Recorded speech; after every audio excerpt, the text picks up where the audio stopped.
Buenos días, buenas tardes. Buenos días. Buenos días. Buenas, hola. Bueno, nos gustaría dar la bienvenida a todos a la... Ay, perdón, creo que hay alguien. Ahora sí.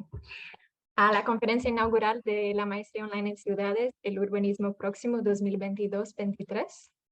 Para los que no me conocen, soy Laura Guimarães, soy arquitecta brasileña que trabajo en la coordinación y la dirección del máster desde la primera edición. Entonces me da mucha alegría y emoción poder inaugurar esta segunda edición de nuestro curso. Y además del público en Zoom y Facebook, tenemos aquí a los alumnos del nuevo curso conectados y veo algunas caritas ya. Y quería daros la bienvenida oficial.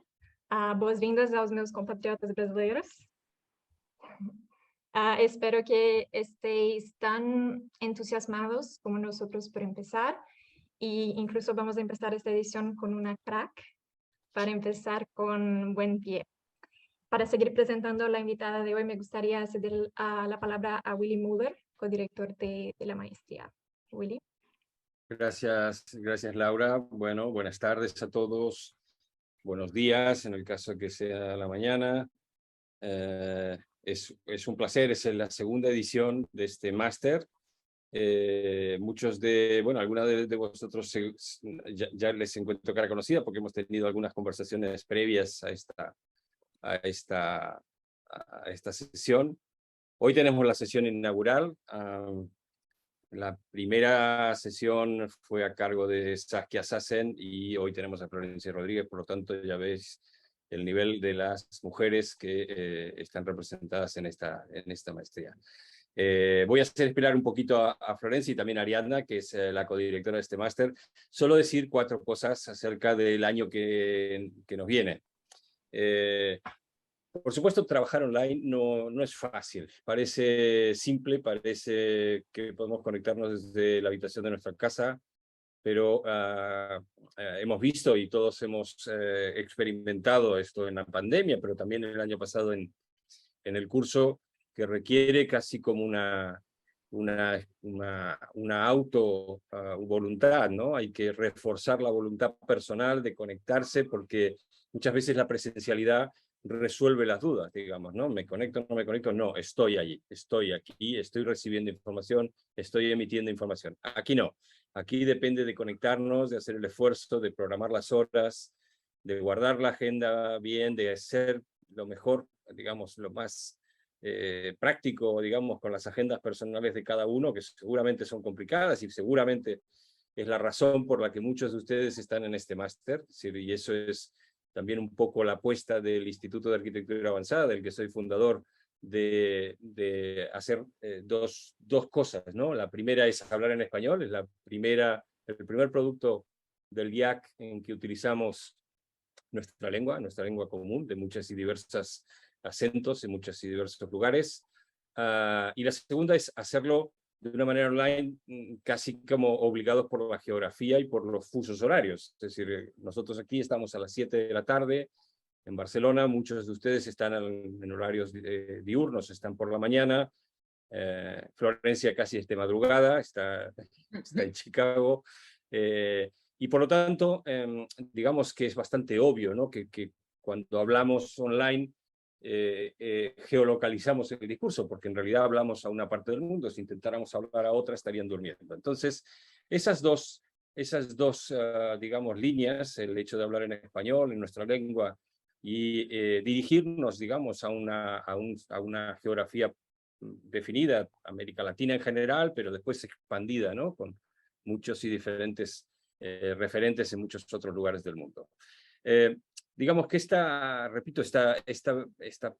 plataforma que nos permite conectarnos y discutir y intercambiar opiniones también requiere un cierto esfuerzo personal en nuestra profesión, digo nuestra profesión ampliada, no me refiero solo a la arquitectura y al urbanismo, sino también a todos los que vienen de otras disciplinas también, pero que tienen el foco en la ciudad.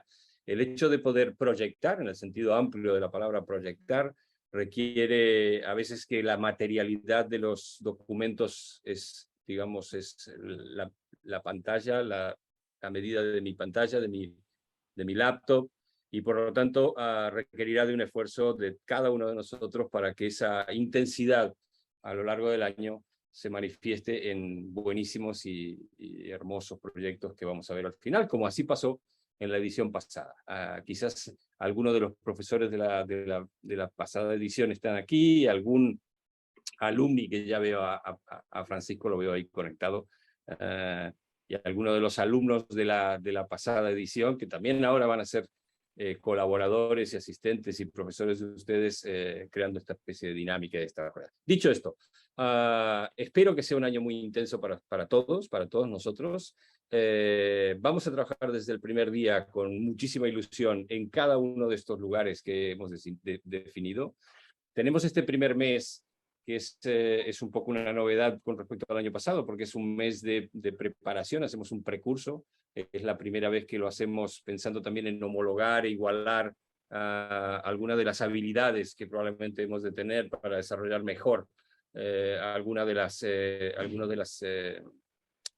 de los módulos que tenemos por delante, y por lo tanto, bueno, algunos de ustedes están apuntados, otros vamos a empezar con mucha intensidad a partir de octubre. Laura se ha autopresentado, yo voy a presentarla, es nuestra directora académica de este año, es la persona que está llevando todo el peso de organización y además, digamos, de equilibrios académicos que hemos de hacer en este tipo de formatos.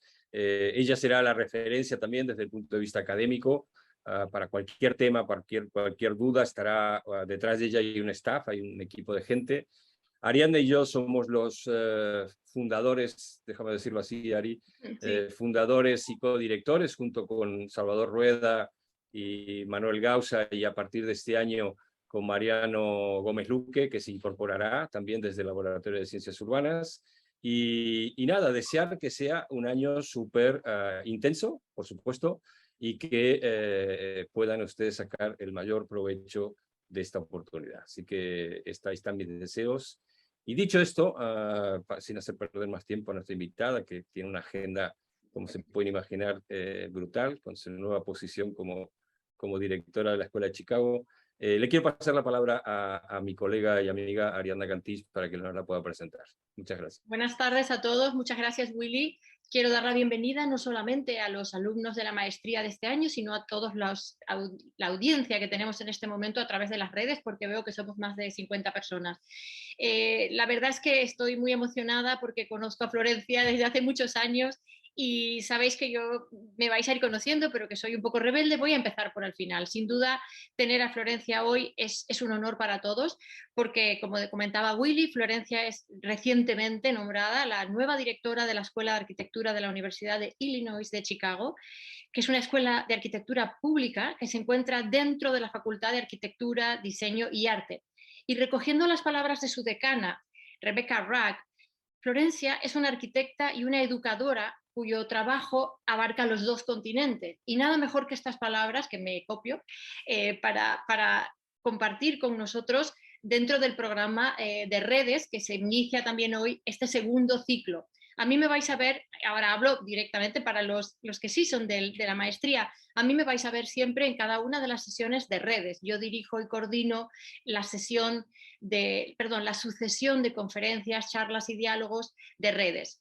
Y bueno, pues en este sentido pues es un honor, Florencia. Insisto en que no vamos a prolongar más esta presentación, estamos a vuestra disposición, pero damos la palabra a nuestra excelente y brillante Florencia Rodríguez. Adelante. Bueno, muchísimas gracias. Como siempre, es un súper gusto estar acá, participar en las actividades y en todo este súper proyecto que Willy y Ariadna empezaron en 2020, cuando estábamos todos encerrados y empezaron a mandarnos, ¿les parece empezar a conversar de este plan que tenemos y abrir conversaciones? Y bueno, eso sin duda resonó en todas las personas que nos empezamos a involucrar, y que tal vez teníamos como unas conversaciones latentes desde hace mucho tiempo, ¿no? Como decía Ari recién, hace muchos años nos conocemos, hemos colaborado en el pasado, había como intereses comunes, con Willy también creo que estábamos ambos informados de qué venía haciendo el otro, y en esa enorme red que fundaron entre España y América Latina, la verdad es que siempre me enorgullece poder estar compartiendo momentos, conversaciones y debates. Me pone también muy contenta ver algunas caras conocidas, me van a escuchar algunas cosas que tal vez ya escucharon en otros encuentros del año pasado, pero bueno, es un gusto de verdad estar acá. Si les parece, voy a empezar ya a compartir pantalla y déjenme probar esto. A ver. Ahí. Yes. ¿Estamos bien ahí? Sí, perfecto. Perfecto, muchas gracias. Bueno, este título en realidad está como englobando varias líneas de mi trabajo y hoy voy a tratar de resumir en una especie de pequeña maratón que vamos a hacer por algunos aspectos, pero que me parecía interesante como inicio de este programa que van a hacer y además para que me conozcan en mis líneas de pensamiento. La idea de Malos Entendidos tiene que ver con algún curso y una investigación y artículos que fui haciendo en el tiempo que tienen que ver con estas transculturaciones o como muchas veces algunas ideas en relación a la arquitectura y a las ciudades van de un lado a otro, y con esa circulación pasa algo que a mí me parece sin duda interesante, que es que en lo que yo llamo un poco irónicamente malentendido, hay una transformación de esas ideas, ¿no? En su adaptación. Y muchas veces esa transformación y ese malentendido es totalmente productivo, y es algo que genera una idea nueva o que genera la posibilidad de justamente estas palabras que decía hace un rato, de tanto diálogo, de conversaciones y de en realidad mostrar que una idea no es algo estático, que un proyecto es algo que también se construye en el tiempo y cómo el pensamiento va transformándose. La idea de las narrativas, que es algo con lo que también, no solamente yo, sino muchas de las personas que trabajamos en crítica y en teoría mencionamos últimamente, la narrativa también tiene que ver con una construcción, ¿no? Teórica, a veces incluso al borde de la ficcionalización, de la organización del conocimiento para tratar de entender y de buscar consensos y poder comunicarnos y trabajar sobre esas ideas.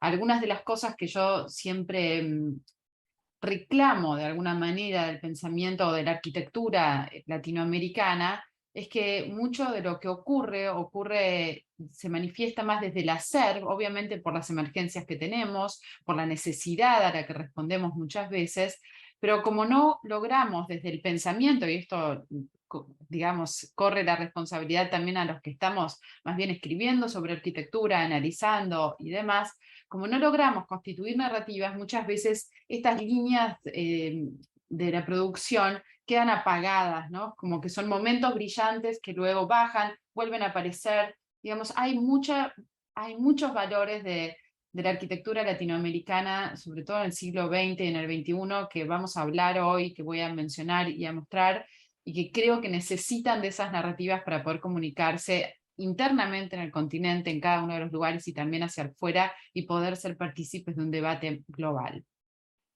¿Y para qué molestarse? Es la traducción del título del libro en el que estoy trabajando, Why Bother, que también pude presentar en el contexto del IAC hace unos meses, y que tiene que ver justamente con esta idea de cuál es el lugar de la crítica o de qué lugares uno puede practicar y hacer un ejercicio de pensamiento dentro de lo que llamamos hoy la era de la dispersión, ¿no? Digamos, cuando todo parece ser un momento sin cánones y sin discursos consensuados que van de arriba hacia abajo y a los que constituyen un dogma o unas reglas, y que muchas veces este escenario que no tiene cánones o que parece donde no parecen ser tan obvios, que me parece un escenario muy beneficioso en muchos sentidos y que justamente puede incluir muchísimas voces que antes estaban como excluidas de todos los discursos, pero ¿cómo hacemos sentido? ¿Cómo encontramos esos lugares de consenso? ¿Dónde nos juntamos en las conversaciones, en el pensamiento, cuando justamente los discursos son dispersos? Cuando corren por Twitter al mismo tiempo que corren en un libro, pero ya no son 5 los libros canónicos, sino que son una multiplicidad de libros, de voces y de discursos. ¿Cómo hacemos para agruparlos, encontrarnos y poder justamente hacer que esos discursos evolucionen, se transformen y encuentren lugar para estos malos entendidos productivos. Eso es un poco lo que reúne mis intereses, lo que trato de investigar académicamente en los cursos y lo que trato de contagiar muchas veces en los lugares donde trabajo. Les pido perdón por el inglés de algunas de las diapositivas, la mayoría están en español, pero algunas las tengo el libro original en inglés y no quería como escribir, voy a hacer la mala traducción hablando, pero no escrito, sino queda el registro tan fuertemente. Pero me quiero tomar acá de la inspiración de Marshall Berman, ¿no? Que es el filósofo que tomó este libro, escribió este libro basándose en el manifiesto de Marx, ¿no? Y que se llama todo sólido se desvanece en el aire, ¿no? Y que con eso explica la idea de la modernidad. Esa es una cita del manifiesto de Marx, y él habla puntualmente de la idea de modernidad como una forma de experiencia, ¿no? Dice, hay un modo de experiencia vital, experiencia de espacio y tiempo, de uno y de los otros, ¿no? De las posibilidades de la vida y sus peligros, que está compartida por hombres y mujeres alrededor de todo el mundo. Hay esta idea del mundo unificado, es algo que es muy fuerte en su texto. Voy a llamar a este cuerpo de experiencias la modernidad. Berman va a tomar el texto de Marx, va a tomar a Baudelaire, va a tomar a muchísimos autores, pero lo interesante justamente es esta definición de un mundo que vamos a repasar ahora rápidamente, pero que empieza a confrontarnos desde la experiencia con ansiedades, con ambigüedades, con muchas cosas que vienen sin duda unidas a la vida colectiva en las ciudades, ¿no? Esto es algo muy presente, la idea de la ciudad, en los textos de Berman. Ese libro se los recomiendo si no lo han cruzado en ningún momento, pero digamos, hay un acercamiento teórico además como muy bello en términos sensibles, cómo se relaciona con esta idea de la experiencia. Él define la modernidad en ciertas etapas parecidas a lo que vamos a ver ahora, que es algo que a mí me interesa. Estoy tocando el botón equivocado, perdonen por el sonido. A ver, vamos a hacer eso. Nombro estos dos personajes, recién a Berman y acá a Bruno Latour, porque también son personajes muy unidos y muy nombrados permanentemente en la teoría de arquitectura, sobre todo Latour en los últimos, yo diría, 15 años, ¿no? Con este libro famoso de Nunca fuimos modernos, en el que él es un teórico de las ciencias, un filósofo de las ciencias, venía de hablar de muchísimas cuestiones relacionadas a que por ejemplo, la objetividad del laboratorio es ficticia, ¿no? Porque uno tiene unas condiciones del ambiente y demás que son imposibles, que no son reales. Entonces, después trabaja muchísimo poniendo un poquito en cuestión entonces esta idea del pensamiento científico objetivo, y su gran libro, que fue este de Nunca fuimos modernos, habla de esta idea de la constitución moderna, que a mí me parece súper interesante. La vamos a tomar así, muy simple, no necesitamos disfrazarnos de filósofos, pero sí entender cómo culturalmente, bueno, voy a ser redundante con estos términos, pero cómo, digamos, lo que implica esta constitución moderna es la separación de dos estratos entre naturaleza y cultura, ¿no? Entre lo hecho e interpretado por los humanos y aquello que es que ya viene del mundo. Uno puede como ir a otros filósofos y va a encontrar esta diferencia también entre tierra y mundo, ¿no? Tierra en el mundo de la naturaleza, mundo esto que construimos nosotros, que tiene el velo de nuestra mirada, esta división ontológica, como dice Latour, y que está entonces mediada sin duda. Creo que esto nos interesa, digamos, creo que es muy importante porque nos interesa para ver cómo esta división en el último siglo, y sobre todo en el último medio siglo, diría yo, empieza a desdibujarse, ¿no? Y vamos a ver que en la arquitectura latinoamericana en particular, cuando analizamos la arquitectura que nosotros llamamos moderna, hay muchos rasgos que están hablándole al mundo contemporáneo, y que es interesante por eso poder leerlos críticamente y entender entonces ciertas narrativas. Como les decía, hay una lectura de la modernidad construida por algunas etapas. Muy rápidamente quiero como recordar, o digamos, hay pensadores que toman la modernidad desde el iluminismo, hay otros que empiezan antes. A mí me interesa pensar esta construcción del mundo, justamente la era de la imagen del mundo, diría Heidegger, que comienza con el Renacimiento en Italia. Y con esto lo vamos a hacer muy brevemente, esta sola imagen, solamente para empezar a pensar o recordar cuáles eran los valores que se constituyen ahí. Que no es tampoco, la idea de signo viene de esto de poder leer momentos, pero que en realidad no empiezan de un día para el otro, ¿no? Digamos, ya cuando muchos teóricos e historiadores del Renacimiento, como Tafuri en el último tiempo de su vida, estaba empezando a mirar el medioevo para entender cómo se iba construyendo, y uno ve, por ejemplo, en el medioevo la separación, la organización del tiempo en horas, minutos y segundos, ¿no? Cosas que uno piensa que estuvieron allí siempre hasta que se lo vuelve a preguntar, y que justamente colabora con la organización, los consensos, los sistemas. Entonces, esas palabras son las que quiero que agarremos del Renacimiento. Acuérdense de toda la tratadística, de la organización de los cánones, del descubrimiento de los primeros tratados, de las ruinas, cómo aparece la idea de los órdenes, ¿no? Estos conceptos de simetría, clausura, continuidad, ritmo y demás. Y cómo entonces aparece nuevamente, repito esta palabra, la organización del saber y de la arquitectura como una disciplina. No todavía sola y autónoma, como después va a ser discutida, pero sí con una lectura muy clara. Esta imagen, reconocerán, es Brunelleschi, Florencia, y nada más quería ponerla como esa provocación. Es uno de los primeros arquitectos que reconocemos como una figura creadora, organizadora de saber y de conocimiento dentro de esto. Más allá que coincide en esta época con Alberti y demás, y toda esta situación de la tratadística. Pero ese sistema de conocimiento, esta organización que mencionaba, nuevamente acá estoy haciendo algunos forzamientos de lectura teórica, pero para entender un poquito cómo está construida la historia del mundo occidental en esos momentos, y cómo se estudiaba también de un modo más clásico hasta hace algunas décadas. Pero esta línea de los sistemas y de la organización va a encontrar el segundo signo en el iluminismo en Francia, ¿no?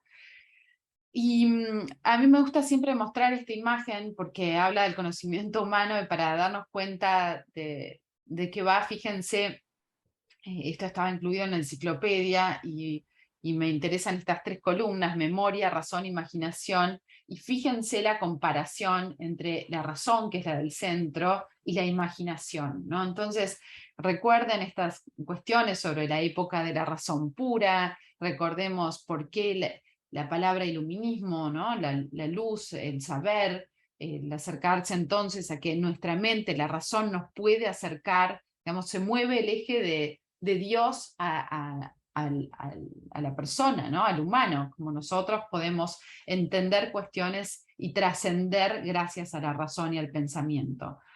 ¿Qué pasa con la arquitectura en este momento? Bueno, pensemos en todos los catálogos organizados, las mediciones, las proporciones. Pensemos en el gran libro de Durán, por ejemplo, ¿no? No sé si lo tienen en mente o no. Yo saqué las imágenes para no extenderme demasiado hoy, pero son páginas y páginas de catálogo de resoluciones y una organización que es técnica y estética, ¿no? Algo que tiene que ver entonces con una sensibilidad y con una idea de belleza, y al mismo tiempo con un conocimiento técnico específico de la disciplina. Estamos en una etapa en que las academias toman un lugar muy fuerte, y es interesante también saqué esta imagen que muchas veces uso de la comparación de Vitruvio y digamos, la cabaña primitiva, comparada con la interpretación que hace un personaje como el Abad Laurier en esta época del iluminismo, que es una construcción súper académica y con una idea de belleza distinta. Pero entonces, esto es la construcción de la modernidad que se expande al mundo. Nosotros estamos tomando el signo acá, justamente primero del Renacimiento en Italia, y ahora Francia con el iluminismo, pero esto se expande al mundo. Y es interesante también cuando uno ve lee textos de otros filósofos de la época en Alemania, de Kant y demás, y cómo entendemos que este momento del siglo XVIII es el primer momento en que por una vez se pone un nombre, ¿no? Esta idea del iluminismo nace en ese momento, un nombre a la época, al propio presente, y aparece la filosofía y el pensamiento teórico como un modo de reflexión sobre el presente. Yo no estoy hablando acá de cosas que podríamos hablar durante mucho rato y hacer unas charlas específicas, pero que no son necesarias en el ámbito que estamos manejándonos hoy, pero del lugar del individuo, ¿no? Y el rol acá en las protestas, esta es la toma de la Bastilla, y cómo empieza a construirse una sociedad de una manera diferente. Pero tengamos presentes algunas de esas cosas, porque obviamente son condicionantes de la experiencia, como decíamos antes. Y acá me permito, digamos, esa es la historia construida, y vamos a ir poniendo lo que a veces no aparece en los libros clásicos de historia, que es qué pasaba de nuestro lado del mundo, ¿no? Del otro lado del océano, que con las colonias y toda esta reorganización, y muchas veces como podemos por suerte desde hoy incorporar a la historia como una cultura que viene, digamos, va como borrando a las que existían ahí previamente y hoy se están recuperando de muchas maneras. Pero es importante que empecemos a leer cuál historia en qué momento también, ¿no? El tercer signo de esta modernidad, de esta cuestión que aparece construida como una línea evolutiva, ¿no? Como va increyendo supuestamente, condicionada aún la lectura y la creencia en esos momentos de la historia por una idea de progreso, que hoy podríamos cuestionar, pero vamos a seguir tomándola por ahí un poquito más de tiempo. El segundo signo es la revolución industrial, podríamos unirlo por supuesto a Inglaterra, pero me parece que esto también ya empieza a expandir de otra manera. Y lo que me interesa de esos tiempos no es solamente el vínculo con la técnica, sino que muchos, supongo, y muchas hemos estudiado en la facultad, como la aparición, ¿no?, de la invención del coke, entonces cómo se puede construir masivamente y la fabricación de ciertos materiales, los tamaños que pueden tomar las piezas metálicas y demás, pero también lo que aparece es un desarrollo mucho más fuerte de la vida urbana, la incorporación de la idea del otro. Ahora vamos a ver algunas imágenes más, pero estas imágenes me gusta mostrarlas, esta en particular es del diario, de cuando era la construcción del Palacio de Cristal. Entonces no solamente hay una reflexión técnica sobre un edificio que para nosotros y nosotras en la producción de arquitectura fue paradigmático, sino que también está filtrado por el periódico, ¿no? Acá hay un modo de comunicación permanente, cotidiano, algo que sale todos los días y que da noticias, que entonces nos guía la mirada de alguna forma, que es lo importante leer supuestamente, y organiza entonces la difusión de las ideas. Así que eso también para entender en este plano de la modernidad de la vida urbana que va apareciendo.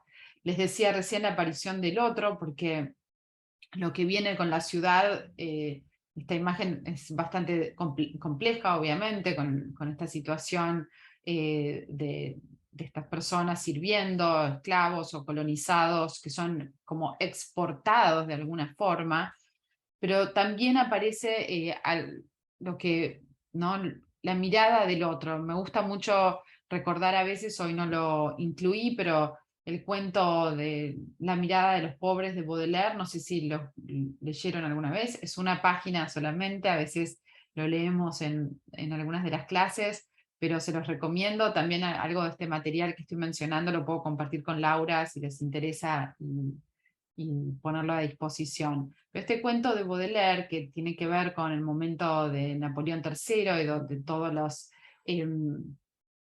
como de los bulevares en París y toda la transformación de la ciudad, es súper interesante porque es una pareja que va caminando y la voz del cuento es la voz del varón que va como narrando y diciendo, bueno, estamos caminando, mirando los bulevares, todo el polvillo que se está haciendo por estas obras y la transformación de la ciudad, y él está muy emocionado por todo lo que está pasando en ese París de ese momento. Y van a sentarse, su destino es ir a un bar que acababa de abrir, que acababa de inaugurar, y ellos quieren ver con lo que está pasando, y hablan desde la vidriera, los lujos que tiene ese lugar, y los brillos, y las comidas, y todo lo que se puede ver. Se sientan a tomar algo, y del otro lado del vidrio hay un padre con unos hijos que no pueden acceder a lo que está pasando en ese bar, no pueden entrar y comprar lo que venden, y entonces él ve en esa mirada como una mirada ingenua, naif, que le atrae del deseo de lo que está mirando, y está emocionado por poder conocer esa mirada también, ¿no? Que la ciudad le habilita a conocer a otras personas diferentes a él. Para él ese es un momento casi extático, hasta que su pareja que está ahí llama al mesero y le dice, por favor, puedes sacarme a esta gente de acá. Y para él eso es un quiebre, y esa fractura de la vida urbana, esa fractura del conocimiento, del entendimiento, de la empatía, es un momento muy ligado a otras lecturas de la modernidad, y que sin duda cargan entonces de un contenido social a esta vida urbana, de un contenido que me interesa también hoy traer, y que creo que en Latinoamérica tenemos también como muy presente cotidianamente, ¿no? El cuarto signo, y este va a ser el último que tomo para que nos pasemos a pensar otras cuestiones, son las vanguardias artísticas y esta idea de la tormenta del mundo. Este título lo tomo prestado de un historiador, Tulio Alperín Dongui, un historiador argentino, pero que vivió gran parte de su vida en la Academia Norteamericana, pero sí se dedicó mucho a la historia de Latinoamérica. Y él, una vez leí una idea que me pareció muy interesante, que explicaba cómo en el momento de las vanguardias artísticas, era como una especie de caldo de cultivo, ¿no? Que se iba generando esta búsqueda por la subjetividad, por el sujeto, de la expresión, la queja contra el trabajo masivo de las fábricas y demás, ¿no? Estamos hablando de finales del siglo XIX, principios del siglo XX, todo este momento de fuerte ebullición, de queja, de protesta, de una reorganización latente del mundo. Él decía que este momento en realidad era muy parecido a lo que fue interrumpido por la Primera Guerra Mundial, ¿no? Digamos que en realidad había unos ejes transformadores sociales, culturales, que son interrumpidos por la guerra, y van a ver en un análisis que muchas de estas cosas son retomadas después de la década del 60, y que hay paralelismos posibles súper interesantes para hacer, pero con una sociedad ya más preparada para esas cuestiones, ¿no?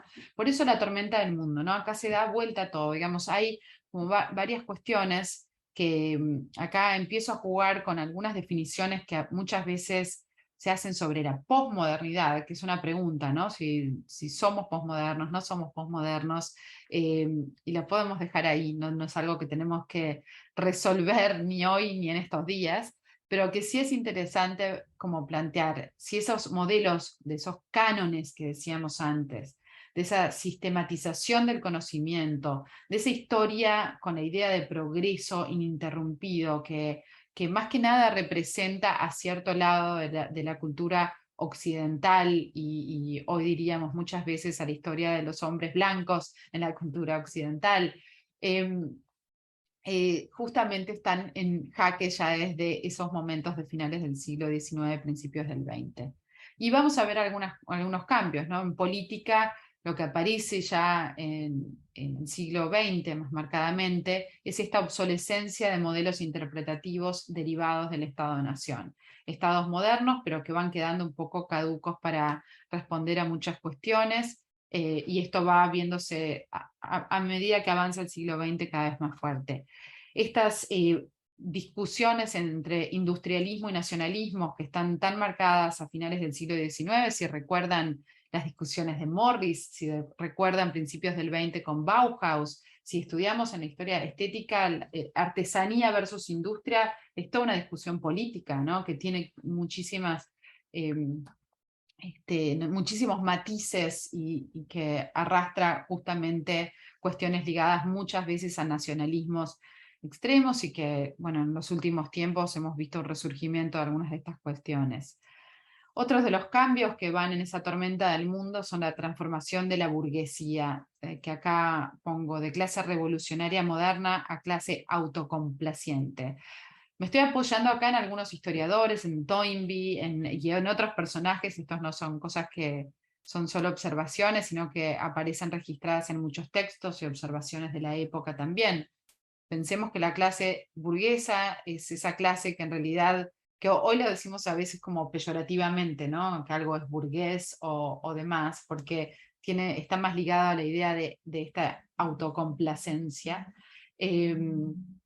Pero sin embargo, lo que habilitó la burguesía era poder, digamos, meterse como en contra, no en contra, sino sumar voces dentro de una cuestión más monárquica y de la nobleza y demás, y llevar las voces de la gente que venía trabajando en la industria y que representaba a trabajadores de todo tipo. Entonces, fue en realidad al principio una clase con una voz muy fuerte en cierta reorganización social, y esa es una de las cosas que varios historiadores ven como un problema en esta transformación de la burguesía, su cambio de rol, como un problema muy grande en el siglo XX.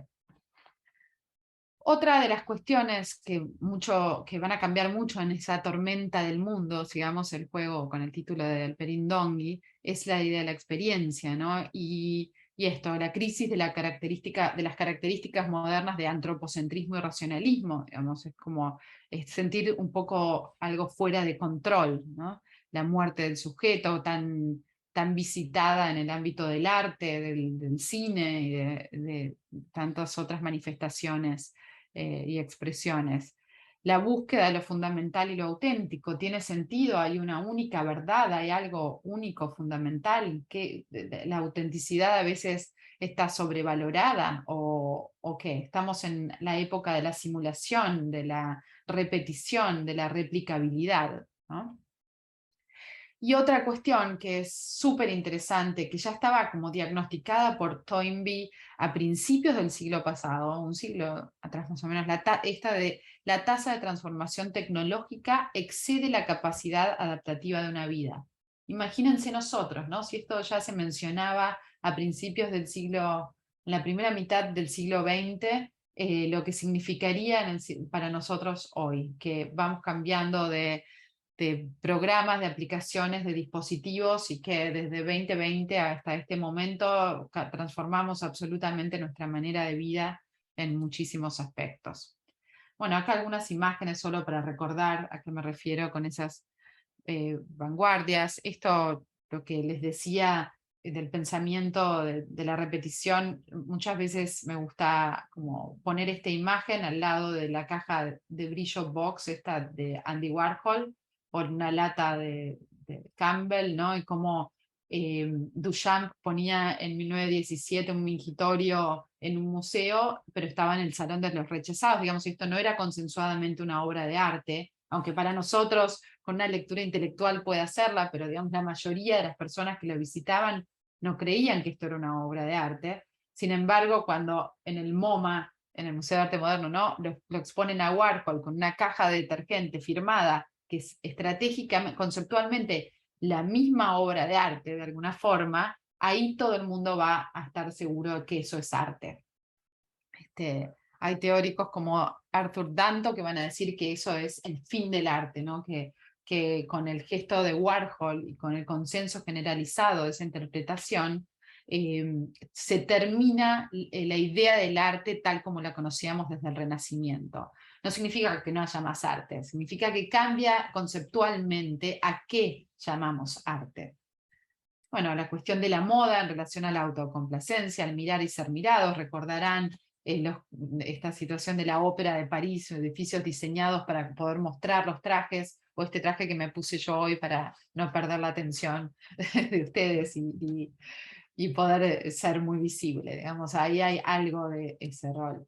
puse acá a este señor, a Freud, porque también, ¿no? La idea del inconsciente, esto que decíamos recién del sujeto, la idea de que hay algo que no podemos controlar, que está pasando dentro de nosotros mismos y que no está explicado por la razón pura, ¿no? Por aquella razón pura que antes mencionaba. Digamos, acá también aparecen en estas épocas en simultáneo, y de vuelta, como van a ver, estoy pendulando siglo XIX, siglo XX un poco, porque lo que quiero mostrar es esa tormenta, por eso no lo puse tan claramente como un signo en un momento, con un solo hecho, sino como esta recha, esta expansión, esta explosión de esos sentidos y de esta puesta en crisis absolutamente de esa línea de progreso que antes podíamos ficcionalizar, ¿no? Acá aparecen muchos inputs diferentes, muchas transformaciones desde distintas disciplinas. Y claramente la aparición de nuevas disciplinas como el psicoanálisis de una manera distinta y demás. Y acá es un juego que siempre me gusta hacer, porque también en matemática aparece el teorema de Gödel, y nosotros y nosotras no somos matemáticas para nada, pero sí es interesante entender algunas cuestiones que son como digamos, a mí lo que me gusta decir es que en esas épocas, finales del XIX, principios del XX, empiezan a ser incorporados lo que me gusta llamar los agujeros negros de la razón. Digamos, antes todo tenía que ser comprobado por un teorema, que tendría que, ¿no? Si lo mandamos ahí, o en arquitectura deberían estar las cosas ligadas a un orden, a una organización, a estos catálogos, a estos cánones. Y lo que aparece acá con este juego es justamente otra idea. Vamos a jugarlo. Lo que dice la próxima diapositiva es verdad.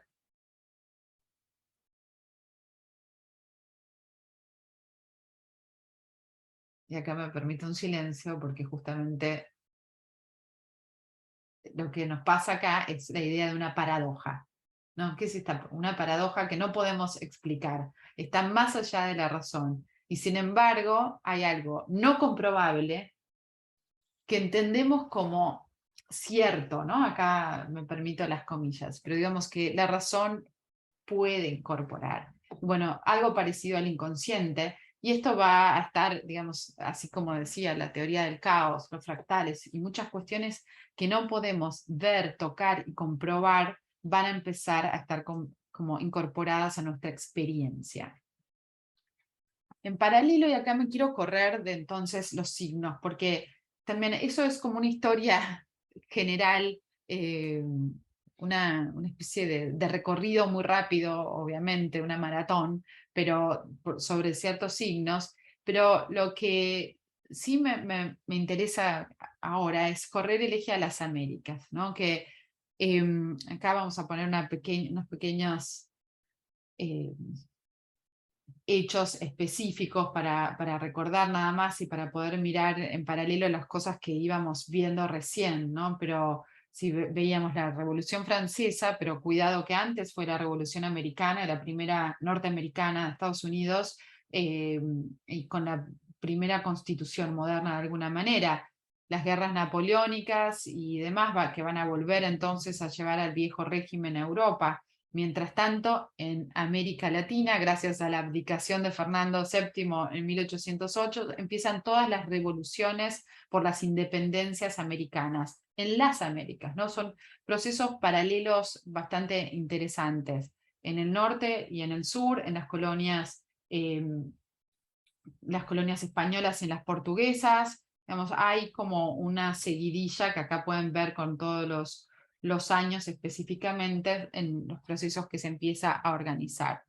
Esto es un cuadro de O'Gorman, un fresco en realidad, ¿no? El grito de Dolores, bastante conocido, y es interesante entonces cómo nuevas figuras que antes no estaban incorporadas en la historia empiezan a aparecer acá, figuras de nativos y de la constitución real del pueblo mexicano. Hay un libro también muy lindo sobre la historia norteamericana en realidad que se llama La invención del pueblo, y es muy interesante ver cómo conceptos con los que nos referimos hoy a todos estos fenómenos no existían en esos momentos, ¿no? La idea de soberanía, la idea del pueblo como tal, ¿no?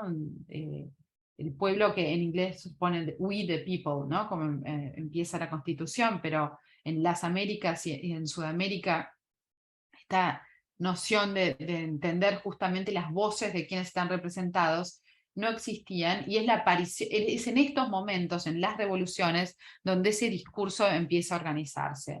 Pero al mismo tiempo todo esto va marcado de la circulación de ciertas cosas, ¿no? De los productos, de la distribución.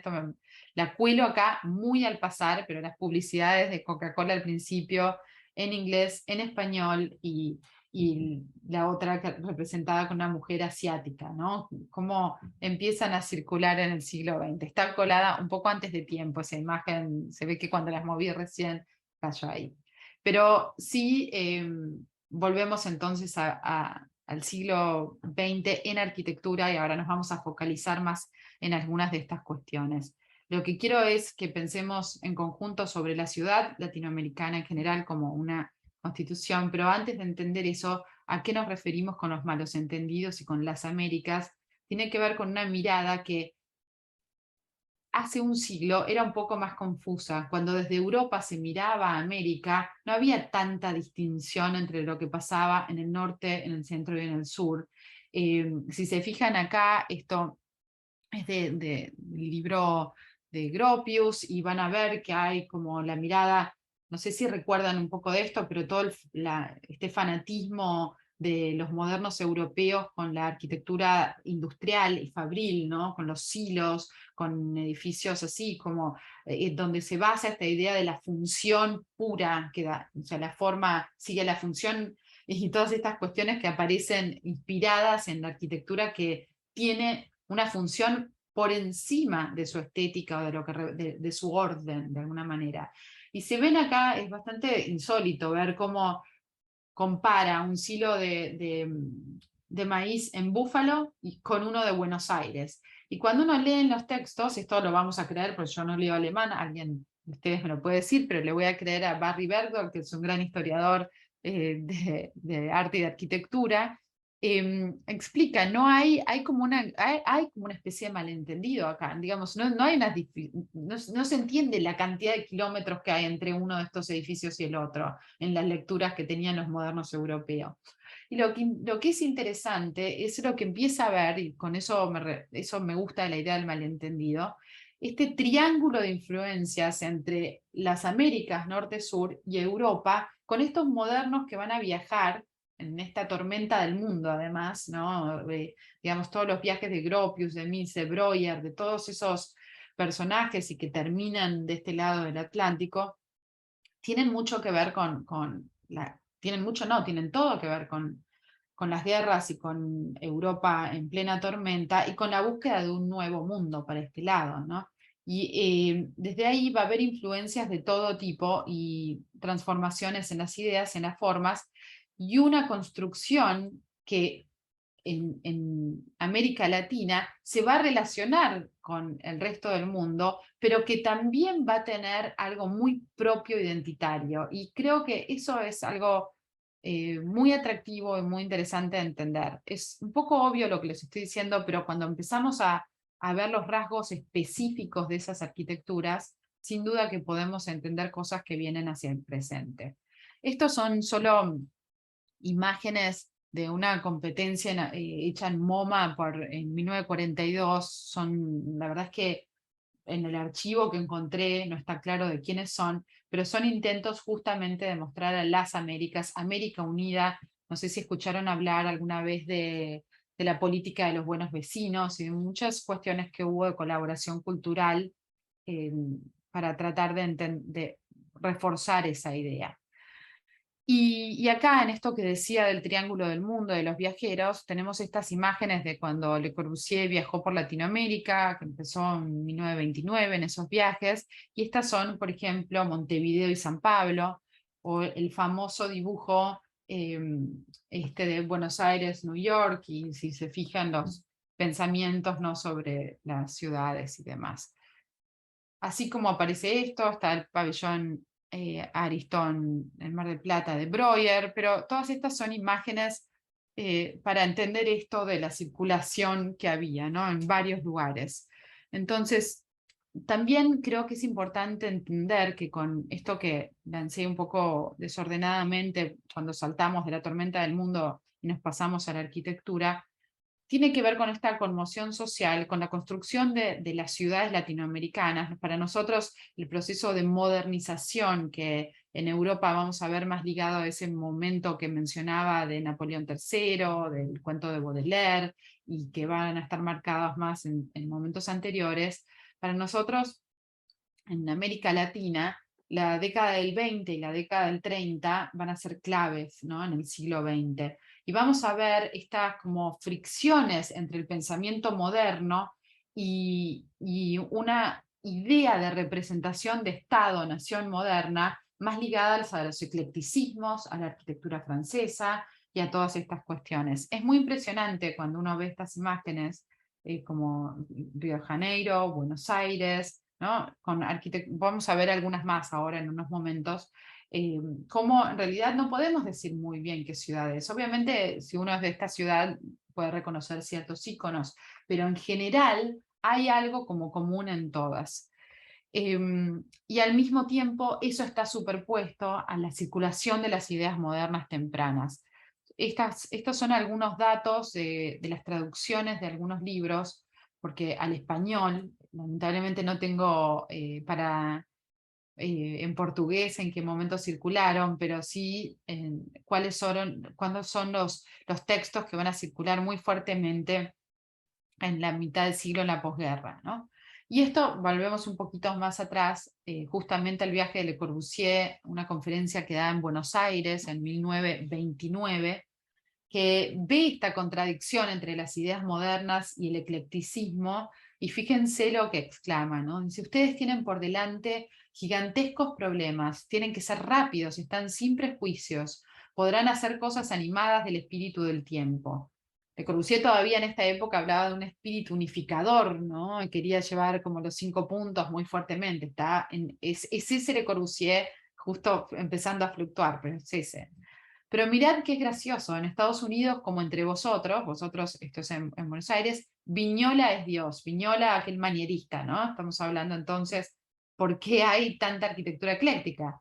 Vuestras ciudades no manifiestan nada de original, sino que es una extravagante vegetación de balustres, diría yo, y una devoción ciega a los órdenes de la arquitectura. ¿El orden de qué y de quién? ¿La arquitectura de quién? Y pensar que la máquina del mundo de la arquitectura está encallada después de 4 siglos bajo este desorden. Me parece muy interesante esta provocación. Le encontré este discurso haciendo en un momento una investigación justamente sobre la discusión para tratar de abogar por la modernidad, por la arquitectura moderna, movimiento moderno, no modernidad cultural, movimiento moderno en las publicaciones de arquitectura en la década del 20 y del 30 en Buenos Aires particularmente. Y me crucé varias de estas cosas porque justamente era muy complejo y no fue fácil, digamos, no solo en Latinoamérica, ¿no? Hay un libro que tal vez leyeron, Quién teme al Bauhaus feroz, no sé si lo conocen, un librito muy pequeño de Thomas Wolfe, que era un periodista, y que habla justamente de la dificultad, en este caso en Estados Unidos, de que la gente en realidad no quería los espacios modernistas.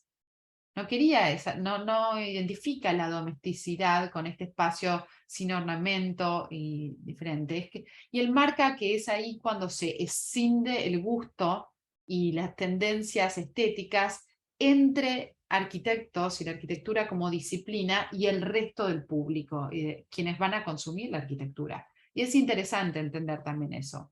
Uy, acá veo que me falta una I en americanas. Bueno, y entonces vayamos a las ciudades latinoamericanas. Me interesa esta superposición también, para entender cuál es el trabajo que hacemos en el presente. La idea de la ciudad colonial, que también es como una empresa casi delirante, la cantidad de ciudades que se fundaron en esos tiempos en simultáneo con estas reglas, y organizar entonces como la grilla, la fundación entonces, la plaza y demás, y unas reglas para hacer todas estas ciudades. No tenemos que verlas puntualmente, lo que quiero es ver la cantidad y la distribución de estas ideas en el continente, ¿no? Esto es la idea de la ciudad ordenada. Esto es una cita justamente que tiene que ver con las ordenanzas de 1573 y los documentos, y es cómo había que hacer, ¿no? Se llegaba a un lugar y había que hacer un plano del sitio, había que dividirlo en cuadrados, en calles, y cómo iban a ser los lotes construibles y demás. Y así, de la distribución entonces de una idea de ciudad que está yuxtapuesta a cualquier geografía y topografía. Esto también es súper interesante, cómo en realidad el sistema borra cualquier huella antropológica, social, topográfica, geográfica. La grilla moderna de la ciudad colonial va a venir y ponerse ahí como sea. Entonces, tenemos esta noción súper, que como ven, lo que quiero acá es mostrar como el exceso de prueba, ¿no? En todos lados, distribuidas en el continente, nuevamente, cosas que, bueno, en México, la Gran Plaza, tal vez como era una de las colonias más ricas, es más reconocible, pero en el resto de los lugares es casi irreconocible. Y acá me tomo de esta... Ahora no vamos a poner la peliculita, es la presentación de una muestra que se hizo en MoMA, perdón, que se hizo en Nueva York en 2015, en el mismo año que se hizo una gran muestra en el MoMA sobre la arquitectura moderna latinoamericana. Y acá justamente muestra este proceso de yuxtaposición entre la ciudad colonial, luego la ciudad republicana, que es la que hablábamos de la idea del Estado-Nación y que empieza a fortalecerse más tarde. Una entonces viene de raíz española o portuguesa, la otra viene de una raíz francesa, de la idea de república, del Estado moderno, luego la infraestructura moderna y después las arquitecturas nacionales. Y en esa muestra pasaban entonces por este tipo de cuestiones. Esto tiene que ver más con la infraestructura, con los puertos, con el tren y demás. Nuevamente la cuestión de los inmigrantes, pero con estos edificios que viajaban en barco, ¿no? Desde Europa hasta Latinoamérica se ordenaban, algunos pensados para ser efímeros y quedaron ahí permanentemente, otros construidos originalmente. El Canal de Panamá, ¿no? que cambió el comercio totalmente, que es una obra infraestructural inmensa de 1881. Entonces acá empieza ese proceso de modernización que se va a dar entre finales del siglo XIX y principios del XX, y justamente las celebraciones de las independencias que van a encontrar a las ciudades latinoamericanas en este carácter de la ciudad republicana, ¿no? Que decíamos antes. Fíjense si pasamos antes de ver los cabildos o ese tipo de cuestiones y vemos este tipo de fachadas que vienen más de una arquitectura francesa academicista, ¿no? Muchas veces con adornos más específicos. Esta foto ya la habíamos visto de Río de Janeiro, y otras veces con la recuperación de la mansarda, como vemos en algunos de estos edificios, las réplicas de algunos edificios, digamos en Argentina, por ejemplo en Buenos Aires, la catedral es una copia casi idéntica al edificio de la Madeleine en París, ¿no? Hay edificios iguales e idénticos en Montevideo y en Buenos Aires, y cuando uno va viendo en distintos lugares, va recuperando esta cuestión. Piensen que también es un momento de gran optimismo para Latinoamérica a pesar de esta tormenta del mundo y de las guerras en Europa, de crecimiento entonces económico y de reestructuración del orden mundial.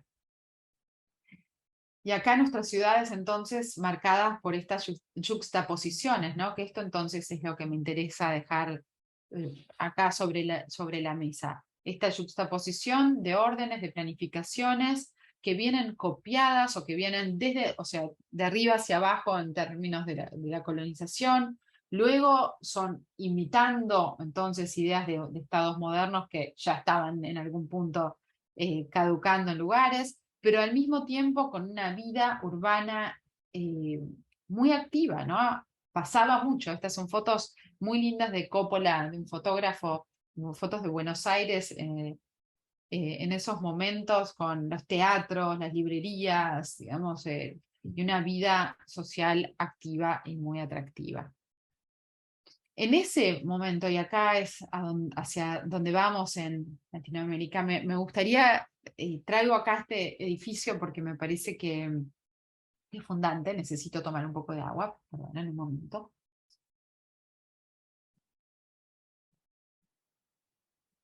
Pero bueno, esta maratón que les estoy proponiendo hoy va llegando, encauzándose hacia las ideas que quiero dar sobre Latinoamérica puntual.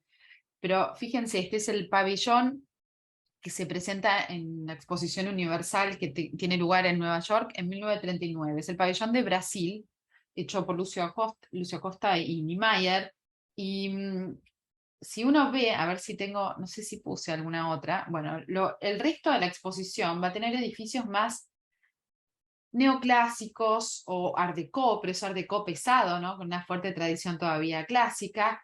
Y acá hay unas cuestiones espaciales muy claves, que por eso esto se toma como un pabellón bastante paradigmático. Fíjense esta planta diluida, sin un orden tradicional. Fíjense las columnas como están puestas, la propuesta de la experiencia del espacio. Está bien, un pabellón obviamente facilita ¿no? una exploración y una experimentación en relación a la circulación que otros programas no permiten. Pero me parece que es súper interesante ver esta planta y entender que no podemos leer una tipología clara, no podemos leer un orden fácilmente. Claramente cuando veíamos esto vemos un edificio permeable, abierto, que se disuelve, que se expande, y acá en esta planta lo mismo.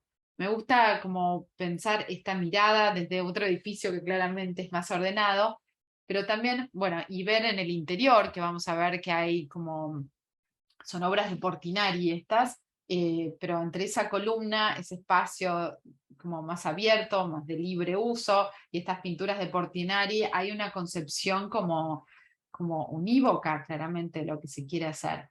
Me gusta compararlo con este, que es el Spirit Nouveau de Le Corbusier, que obviamente fue hecho un poco más de 10 años antes, en el 25, si no recuerdo mal. Y cuando uno pone las dos plantas, esta situación es bastante distinta, ¿no? Las herramientas que está usando Le Corbusier, de un modernismo que se apoya en la geometría, en una idea de orden, en unas cuestiones bastante clásicas, ¿no? Cuando leemos sus escritos y el discurso, las palabras, la selección de palabras que tenía Le Corbusier. Con esto, Le Corbusier antes de viajar por Latinoamérica, siempre hay que hacer esa distinción porque se vio muy afectado y cambia su ideario. Pero la comparación entre estos dos proyectos creo que es súper interesante, porque justamente acá hay una ruptura muy fuerte conceptual, disciplinar. Y por eso me parece interesante que volvamos a pensar esto que decía de los malos entendidos. Obviamente Niemeyer conversaba con Le Corbusier. Las conversaciones no siempre tienen que ser persona a persona, aunque en ese caso sí existieron, pero también hay conversaciones intelectuales, ¿no? Cómo se consumía desde Latinoamérica lo que promovían los modernos europeos, cómo se consumía desde los modernos europeos lo que proponían estos modernos latinoamericanos como mucho más liberados, porque como digo, algunas veces nosotros sí que nunca fuimos modernos, digamos, hay una tradición que no teníamos y hay una relación con nuestro medio ambiente, una relación con la naturaleza, una relación con el sentido del estar y de hacer lugar que es muy diferente, y aparecen entonces estos malos entendidos productivos que permiten generaciones diferentes, ¿no? Este edificio que, bueno, particularmente admiro y quiero mucho, el Ministerio de Educación y Salud de Costa Niemeyer y otros, ¿no? Que va a tener cuestiones digamos, de permeabilidad, de adaptación al clima, de nueva monumentalidad, perdón, cívica. Van a invitar a Portinari, digamos, el proyecto va a tener arte, paisaje, va a tener Burle Marx, una confluencia de cuestiones, ¿no? Casi una idea de obra de arte total que va a estar presente, y esta apertura para la gente, un nuevo mundo, un nuevo tipo de democracia, cosas que van ligadas entonces a las revoluciones y a esas tormentas del mundo que estaba hablando, ¿no? Acá, bueno, Burle Marx y imágenes de ese modernismo tan propio en Brasil, por supuesto, pero que va como expandiéndose, va creciendo en las Américas. Este proyecto es para el Museo de Arte en Caracas, un proyecto nunca realizado, ¿no? Pero fíjense, digamos, cómo van creciendo ideas, expandiéndose, y cómo cada uno de estos edificios tiene una idea de ciudad, una idea de futuro, una idea de cierta manera de estar, una manera de ser. Algunos, como sabemos, son grandes éxitos, otros son un poco un fracaso en términos de ese futuro, porque, digamos, la idea del mantenimiento y demás muchas veces no pudo ser sostenida, pero varias de estos proyectos, y ahora en unos momentos voy a poder como dar una lista de características, pero muchos de estos proyectos tienen valores y cualidades que están hoy muy de moda en toda la circulación de publicaciones de arquitectura o en todas las universidades, ¿no? Si vamos a hablar de este tipo de permeabilidad de un edificio, de espacios libres, ¿no? Free Space fue una de las últimas bienales de Venecia, y los cuestionamientos que van atados, digamos, hay mucho de esto que va a permear y que va a estar hoy presente, y la arquitectura latinoamericana es digamos, lo que yo creo que nos toca y nos cabe en este momento, poder entenderla mejor y ponerla en una activa conversación con las cuestiones. Esto es lo que decía recién de si este edificio es un éxito o un fracaso, Pedregulio, ¿no? Si cuando no está atado a cuestiones de mantenimiento y a un Estado en realidad que colabora, ¿qué pasa con la arquitectura sola? Bueno, esto creo que me extendí mucho en muchas cosas, voy a pasar un poco rápido, pero esta es la exposición de 1955 en MoMA, que toma 10 años de arquitectura moderna en Latinoamérica, la voy a pasar muy rápido.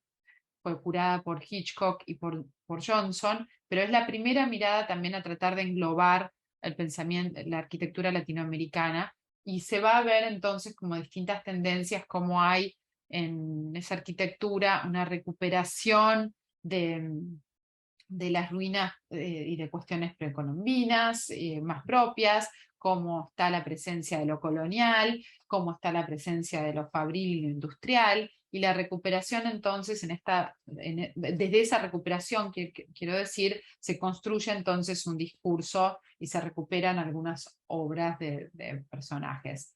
Esta exposición, muchos critican cómo fue curada, que se dice que Hitchcock iba a viajar como muchos más meses y viajó muy poco tiempo, que fue aconsejado por algunos y que fue un poquito rápido, pero de nuevo era una mirada desde la afuera, ¿no? Una organización que no incluía voces latinoamericanas, por eso me interesa más la muestra más reciente de 2015 que mencionaba recién, en la que Barry Bergdoll, este historiador y que era el curador en ese momento de MoMA, invita a Comas de Brasil, a Liernur de Argentina, a distintas personas para que sean latinoamericanos los que analicen el continente.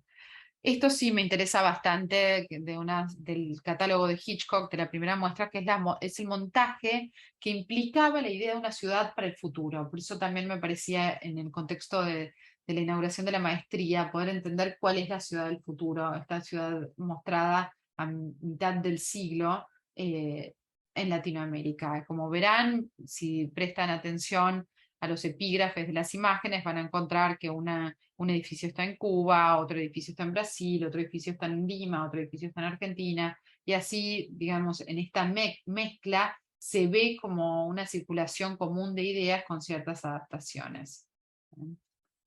Y esto es algo que se reflejaba también en esta muestra de MoMA que les mencionaba recién, que tenía un paralelismo hecho en unos videos que era muy interesante. Bueno, los campuses también eran tomados, los campuses universitarios, los voy a pasar muy rápidamente, ¿no? Como una manera de poder entender estas nuevas arquitecturas, un lugar de experimentación. Pero de vuelta, lo que no quiero, no puse nombres y cuestiones a propósito, sí me gustaría que vayan guardando como en la retina estas imágenes y que entendamos juntos cuáles son las particularidades que tienen todas estas arquitecturas en relación al resto del mundo, para ponerlas justamente en acción en discusiones contemporáneas.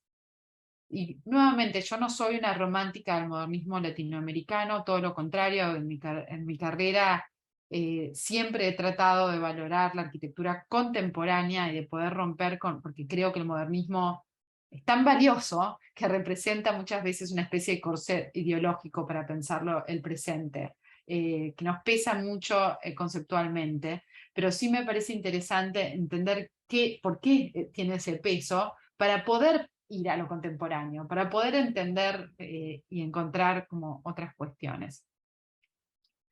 Como verán, acá muchas imágenes, no quiero centralizar, sino poder ver como un resumen de ideas y ponerlas en actividad. Calder con Villanueva, ese lo podemos ver. Déjenme.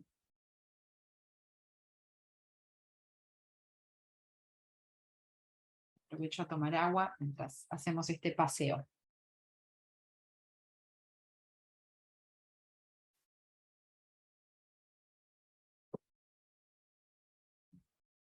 Miren los bordes, miren las circulaciones, el espacio, ¿no? La magnitud de algunos de estos trabajos, la ambición.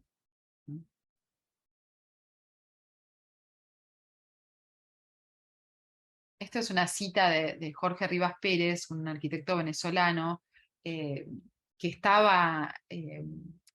estuvo involucrado en estas muestras que yo mencionaba, y esto es una cita que salió creo que en el New York Times, ¿no? En Latinoamérica, bueno, cada uno lo puede leer o si quieren puede traduciendo. En Latinoamérica estábamos bombardeados por un deseo de pertenecer a nuestros países y simultáneamente ser cosmopolitas e internacionales, ¿no? Este deseo de ser local al mismo tiempo de ser parte de algo, de una cultura global, de una escena global, ocurre en Latinoamérica desde los 40, cuando los diseñadores trataron de usar el vocabulario del modernismo, que estaba en boga en ese momento, pero también reconocieron la necesidad de adaptarlo a materiales locales y a sistemas de producción basados en técnicas y en tradiciones locales. Por ahí él tiene una mirada muy desde Estados Unidos, aunque sea venezolano, ¿no? Yo no creo que la mirada haya sido solamente a los modernos desde Latinoamérica. Personajes como Niemeyer me parece que estuvieron actuando incluso antes que Le Corbusier en algunas de sus ideas, ¿no? Pero bueno, Lina Bobard y estas figuras, y seguimos en este paseo que ya termina, pero justamente, digamos, no estoy diciendo los lugares, pero estamos abarcando todos los países. Esto es Uruguay, Yamaha, pasamos varias cosas. Uruguay, Brasil, Argentina, Perú, algunas arquitecturas del trópico, Colombia, Venezuela. Esto es Brasil, obviamente. Las bellísimas imágenes de la construcción de Brasilia, de este fotógrafo, que tengo miedo de pronunciar muy mal, ¿no? Gotero, creo que se pronuncia. Son mágicas. Y de nuevo, acá un gran optimismo, también un pensamiento en un nuevo mundo que va a venir. Y bueno, para resumir algunas de las ideas, a mí me gusta que nos quedemos con esta imagen también de las obras de Soto, un artista que me gusta mucho porque, bueno, antes de que empezáramos la conferencia yo contaba a Laura, a Willy y a Ariadna que mi vida había empezado un poco con el exilio de Argentina a Venezuela, y justamente en los años que viví en Venezuela, entre finales del 75 hasta el 81, teníamos unos amigos argentinos también que trabajaban construyendo con Soto estas obras. Entonces Soto es parte de mi infancia, pero también tengo una conversación permanente con Camilo Restrepo sobre cómo Soto de alguna forma tiene estas obras, los penetrables, que uno puede, justamente como vemos acá estos chicos o a estas personas atravesar y demás, como tienen algo que es identitario de la arquitectura latinoamericana. Voy a repasar entonces estas palabras que les proponía, ¿no? Que es permeabilidad y porosidad, apertura. Nuevamente, pueden parecer palabras que si uno ensaya y pone en la cabeza obras de otros modernos norteamericanos, europeos, algunas pueden estar, pero todas juntas es difícil que estén representadas en eso. O sea, hay algo muy propio. Respuestas singulares a las condiciones climáticas o ambientales, cuando la modernidad en otros lugares anula muchas veces estas cuestiones, ¿no? Si vamos a pensar el modelo Seagram, por ejemplo, esta caja viral que depende del aire acondicionado y que es el borde rígido, aunque en todas nuestras capitales tenemos algún Seagram o símil Seagram, pero sin embargo esta respuesta que muchas veces está como sintetizada en la idea del parasol permanentemente, pero está muy presente en todos los espacios intermedios, ¿no? Abiertos, en la sombra. Camilo habla de la penumbra muchas veces, Camilo Restrepo, que me parece muy lindo como ese momento de la arquitectura latinoamericana. La síntesis de las recomendaciones funcionalistas de los CIAM, pero sin embargo no con el sistema del orden que aparece muchas veces allí. La idea de una nueva monumentalidad, hoy tengo problemas con esta palabra, cívica, el heroísmo estructural muy propio de Latinoamérica, sobre todo en la arquitectura brasilera, ¿no? En la escuela paulista ni hablar, hasta el día de hoy. La fenomenología, y acá uso esta palabra y no me quedo, digamos, si lo queremos traer al presente, si lo trajéramos al presente, hablaríamos más de performatividad, de experiencia, y de otras palabras. Uso a propósito fenomenología para que leamos la obra moderna, porque es el término que se usaba en ese momento, ¿no? En relación a la experiencia, en las ideas de Husserl y demás, pero me parece que está bueno poder ponernos un poquito esa alteridad con el presente para traerlo para acá.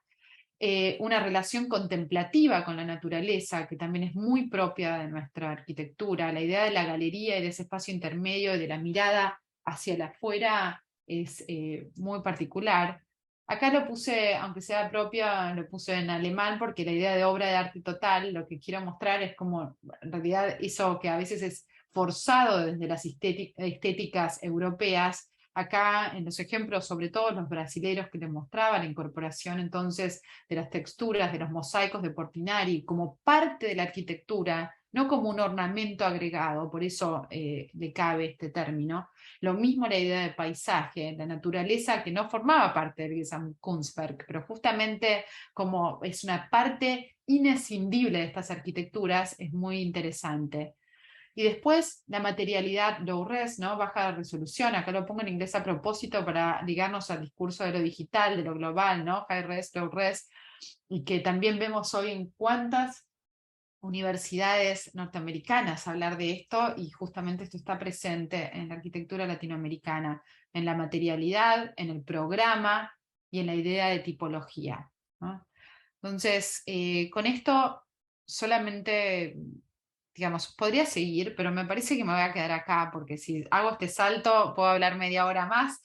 Parece que ya según mi reloj hablé más de una hora y no quiero agobiar con esta maratón. Prefiero que tal vez, si hay un interés, podamos abrir a un par de preguntas, pero nuevamente lo que sí quiero mover muy rápido, voy a moverme estas, y quisiera mostrar estas imágenes rápido, solo así como mostré las modernas, ¿no?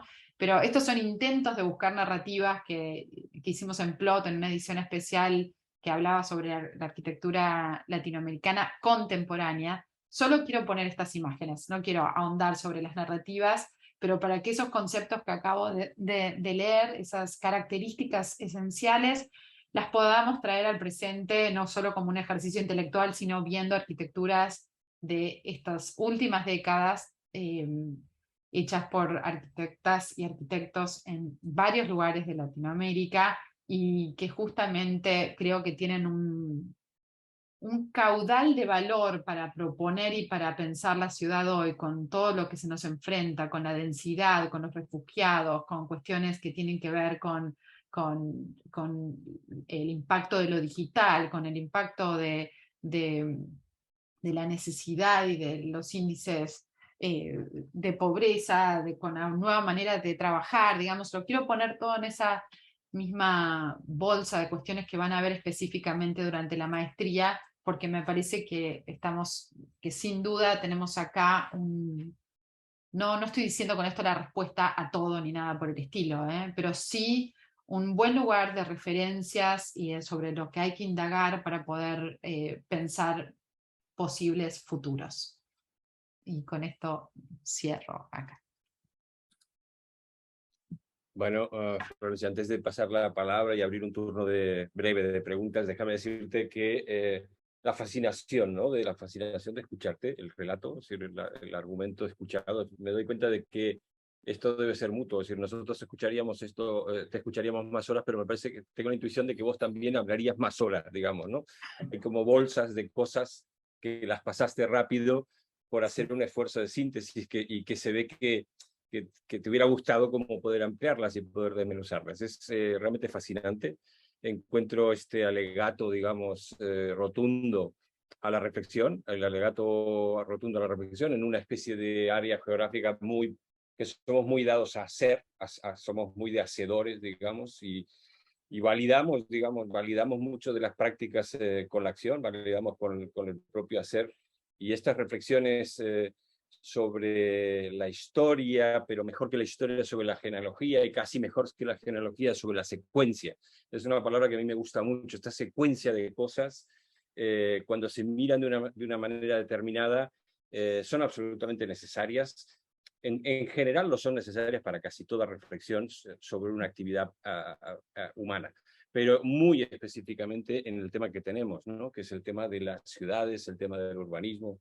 Yo siempre recuerdo y uso una frase que es el título de las memorias de Roberto Campos. Roberto Campos era un economista brasileño, probablemente encajado, quizás injustamente, por haber apoyado la dictadura militar brasileña, pero en una manera de pensar, él decía la linterna en la popa, ¿no? Y esta idea de la linterna en la popa, la linterna apuntando para atrás, esa idea de avanzar hacia adelante caminando de espaldas, este juego entre iluminar para atrás para poder tener, sobre todo en las acciones humanas relacionadas con la gran escala, tener noción de la secuencia, tener noción del relato, organizar las ideas temporales entendiendo de dónde vienen, a dónde van y por qué se han producido.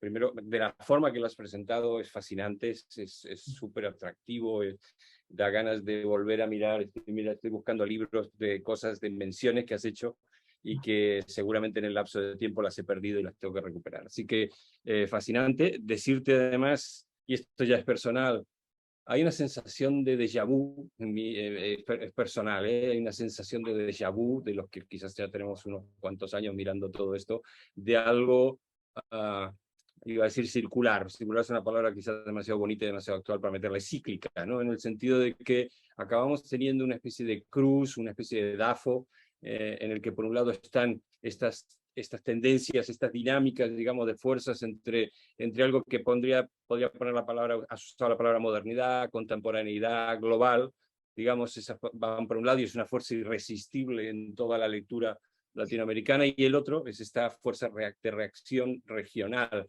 este regionalismo intenso, estas ganas de expresar bueno, pero, sí, pero, y no sé qué, y a la vez en el otro sentido, esta sensación entre lo que es ser colonia o colonizado y lo que es ser, de alguna manera, crear alguna independencia o crear algún pensamiento que es independiente de alguna cosa, ¿no?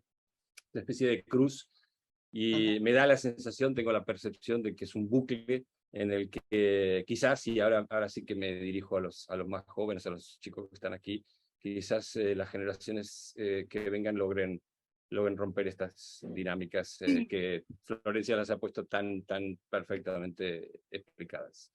Dejo ahí, Florencia, no sé si quieres apuntar alguna cosa más y abrimos un turno de preguntas. Muy breve, pero creo, gracias por el comentario, sí, espero que tal vez fue un poco desordenado porque fueron muchas cosas juntas, como decís, podría seguir hablando mucho tiempo y conversando, que es algo que me gusta, pero lo que no quisiera, está muy bueno lo que marcás, es que quede como un bucle en el que estamos encerrados, ¿no? Eso yo creo que es... que mi propuesta tiene que ver con poder recuperar estos valores que tienen una historia, porque sí creo que no hay teoría o crítica posible o un pensamiento que se sostenga si no hay una información en la historia también, ¿no? Un apoyo en algún lugar, porque nada, es mi manera también de pensar, pero sí creo que lo que yo quiero es iluminar para hacer productivo lo contemporáneo, ¿no? Y que creo que justamente en esta edición de Plot que mencionaba, la número 24, en la declaración, hice un texto editorial y ahí puse que gracias también a esa muestra del MoMA, podíamos declarar que la modernidad era historia. Y yo creo que en Latinoamérica está esta idea, ¿no? Como, ya que lo puse a Freud ahí, podemos hablar, hay que matar al padre, hay que matar a la modernidad. Eso no significa no valorar todas estas cuestiones, pero sí tenemos que encontrar nuevos caminos de pensamiento. Pero creo que hay ahí unos valores esenciales que son operativos, activos, y que cuando están traducidos a lo que se está construyendo hoy, tienen un potencial enorme. Entonces, sí, lo que quiero es provocar nuevas narrativas desde ahí. Y sí, me gusta que hayas marcado eso porque tal vez no lo había dejado claro y me parece que justamente como acorté lo del final, quedó un poco ligado y quiero corrernos de... Tuve unos mails después de haber matado a la modernidad del estudio de Mario Roberto Álvarez, me escribieron muy enojados, pero fue muy divertido. Había una mano levantada, que Luciano. Adelante, chicos. Sí, Luciano, exacto. hola, Empezamos con Luciano. qué gusto verte. María Luciano, ¿qué tal? Adelante. Ah, no te escuchamos. Creo que No te hay escuchamos. un problema con el audio. No, No. Seguimos vale. otra pregunta y volvemos contigo. Dale. Sí, ¿Quién se anima? Ana Luisa. Venga, Ana Luisa. Hola, buenos días o buenas tardes Venga. ya. Mucho gusto. Ana Luisa, desde Costa Rica. Muy interesante la presentación, un poco ausente Centroamérica, de hecho, que es muy común que Centroamérica esté muy ausente de conversaciones. Y en parte quiero agarrarme de eso para hablar de que a mí me parece que es muy interesante cuando tratamos de hablar del urbanismo, de la arquitectura latinoamericana, siendo una región tan vasta, tan grande, es muy difícil tratar como de homogenizar o de pensar que hay reglas o cosas que nos aplican a todos, ¿verdad? Y eso me parece a mí que es algo más que traer a la conversación, porque definitivamente tenemos temas sociales, políticos e incluso de línea de tiempo en la que todos venimos avanzando de maneras distintas, ¿verdad?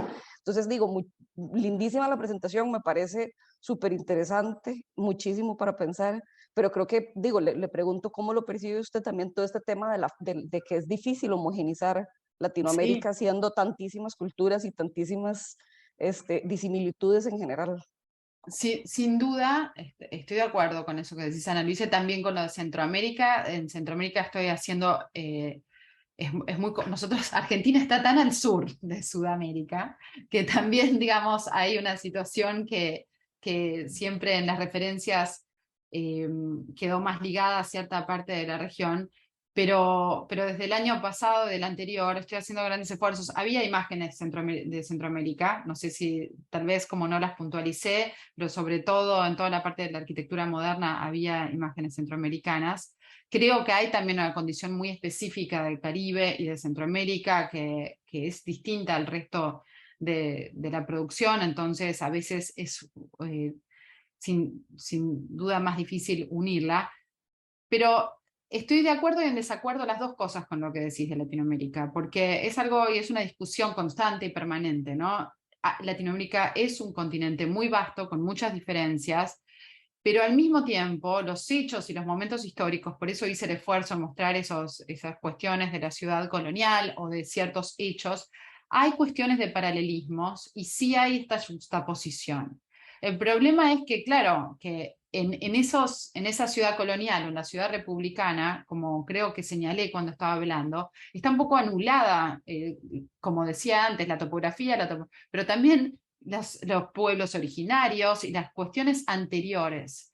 Y eso es la construcción de la historia moderna, como construida de alguna forma, que está siendo, por suerte, muy afortunadamente revisada en los últimos tiempos y que se están incorporando nuevas voces. Entre eso y las realidades contemporáneas, hay diferencias, pero también hay un estado de crisis permanente, de desatención de muchas cuestiones, de debilidad de nuestros estados y de las instituciones en muchos lugares. Y yo creo que tenemos una base común a pesar de la diferencia. No significa que sean iguales todos los países, no significa que los problemas sean exactamente iguales, pero hay una cuestión que permite que nos reunamos. Sí. Bueno, tenemos muchas manos levantadas y creo que seguimos con Luciano. No sé si ahora se escucha. A ver, ¿Ahora? ahora sí, perfecto. Ah, qué bien. Ahora sí. Hola Florencia, hola Lili, hola a todos. ¿Qué Muy tal? colega. Lo estaba tipeando por si acaso, pero no solo es un maratón, sino es una fiesta como muy provocadora, ¿no? De contradicciones que son propias de nuestra región, a las cuales yo me enfrento como arquitecto y docente. Y hay un libro que va desde el siglo XVIII al siglo XX de un escritor, luego te lo envío, se llama Juan José Briceño, se llama Laberinto de los Tres Minotauros, que trata, en una descripción, lo hago muy cortito, de ese complejo constante de la apropiación de la historia ajena, ¿no? de la llegada de España al final del barroco, y de la negación de la propia historia para una generación. Su tesis dice que los mayores desarrollos de arquitectura para su momento, tiempo moderno, suceden donde, por contradicción, había menos presencia de la forzada leyes de Indias. Y no creo que sea casualidad, ¿cierto? Esa danza de la arquitectura brasilera, a pesar de tener elementos modernos, un poco lo que sucede en Caracas, que la conoces bien, que no tenía, ni siquiera era una capitanía, o sea, que tenía un régimen militar. Muy por el contrario en Perú, con aquel ayuntamiento gigantesco, México. Digamos que hay, así como creo que Ana Luisa, tú decías que hay distintos tempos en Latinoamérica que van reaccionando a su configuración natural a la historia. Creo que todavía lo estamos viviendo, ¿no? Esa invitación, un poco tengo una fotografía en la memoria y con esto cierro. Kenneth Frampton visita Caracas en el año 82. Sí. Valida la arquitectura. Frente a una fotografía que está con Cipriano Domínguez, en unos edificios muy altos a la mitad, y finalmente nos han mirado. Y me pareció, era linda, pero era de triste, nos tuvieron que haber mirado. Era esta situación que ahora creo que este curso invita a una mirada muchísimo más transversal, muchísimo más rica, muchísimo menos sesgada del camisón que tú dices, ¿no? Que estábamos un poco apretados. Me parece que el inicio de curso, y yo que me estoy aquí coleando un poco, me parece que celebro la diversidad. Hay una, y con esto cierro, en un viaje, pasé 7, 8 años en China y fui a una isla muy lejana cercana a Taiwán que se llama Gulanyu, que fue una de las primeras islas que estaba abierta a la China, no a la China popular, y la cantidad de obras de arquitectura moderna aún por conocerse. O sea, hay una suerte de colonización, ni siquiera al estilo internacional, colonización de la arquitectura moderna como lenguaje de liberación que probablemente la hemos dejado atrás. Creo que sería un capítulo interesante de saber, lo veo con muchísimo entusiasmo y muchísimo positivismo, que puede ser, con todos sus fragmentos y con todas sus absolutamente dificultades como ciudad, como conglomerado, pero son ciudades de fragmentos, y por eso que celebramos pequeños cambios muy vertiginosos en Latinoamérica sobre su ciudad, ¿no? Son parches que parecían ser milimétricos, pero tienen una conjunción de comunidad y una conjunción de totalidad mucho más celebrada que la que nos tocó 30, 40 años atrás. Gracias. No, gracias. Genial. Mándame el libro después. Te lo mando, sí.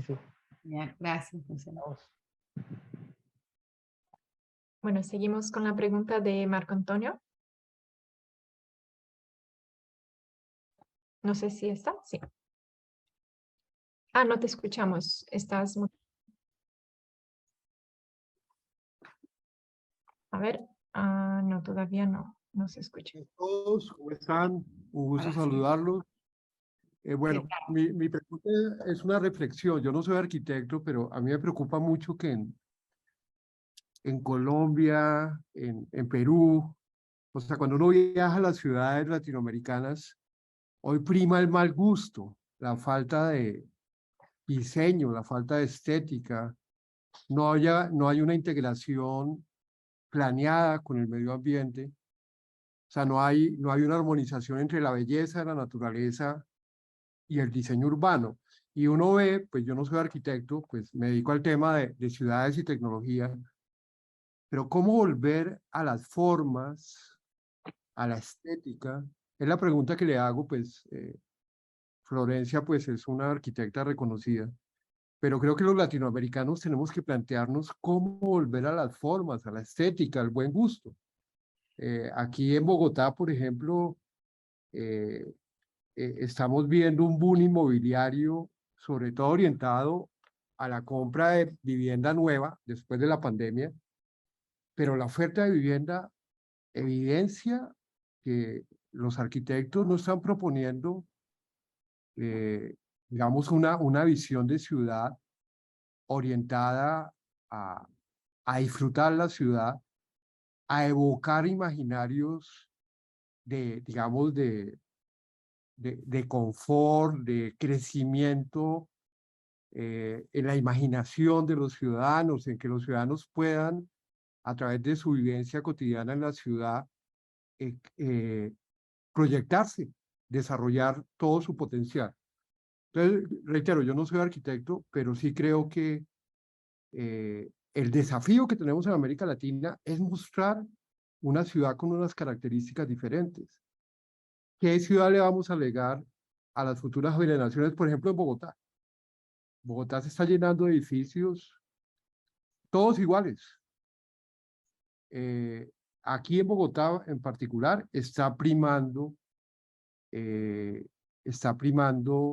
mercado, no está primando ofrecerle a las familias una experiencia habitacional digna. Reitero, pues esa es mi aproximación y te agradezco, Florencia, por la conferencia, muy, muy interesante, y agradecerle al equipo del instituto por este espacio. Gracias. Bueno, gracias, Marco Antonio. El comentario es un poco polémico, te digo que da para discusiones larguísimas, porque cuando uno se mete con el tema del gusto, y entran las subjetividades y es complejo.